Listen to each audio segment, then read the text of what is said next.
Hi, my name is Tatum Fowler. I'm a senior at Lafayette High School. Before I get to the questions that you've asked me to answer today, I first just want to say thank you so much for this generous scholarship and for considering me to be a Rotary Scholar.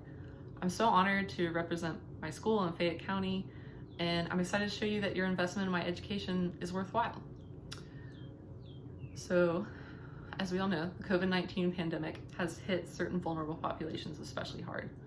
The homeless, the immunosuppressed, minimum wage workers, the elderly, and so many more have been unfortunately hurt the most. I hope that if any good can come out of this whole mess, it's that these groups get the support that they need afterwards.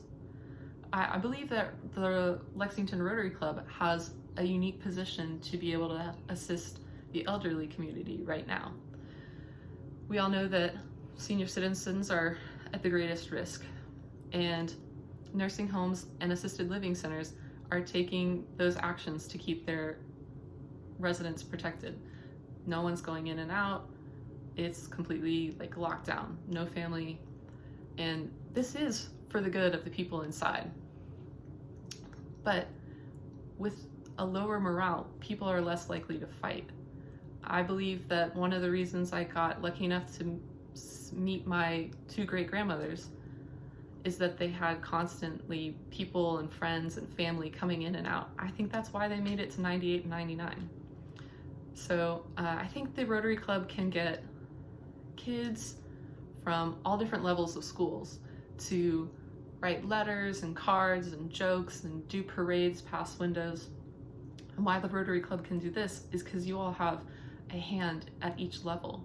You have dictionary giveaways at 3rd grade, middle school essay contest, high school and college scholarships. So you have the connections to make this a widespread push for service over self.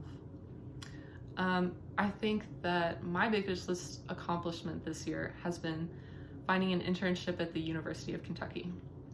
I was lucky to work with postdocs and graduate students from all over the world and the country and look at the effects of temperature change on insects. And that leads me to what I'm most proud of this year is that the postdoc that I work directly with, we came up with 2 new streamlined technological ways to gather the data more efficiently and cheaply. And that in itself is sort of a service because there are labs all over the world who do the exact same kinds of testing that we're doing, and it takes hours. Like when I first got there, spent like 2 hours just watching these flies. Now you can just do it with computer, and I think that's really great. It's saving them time, letting them move on to more important things.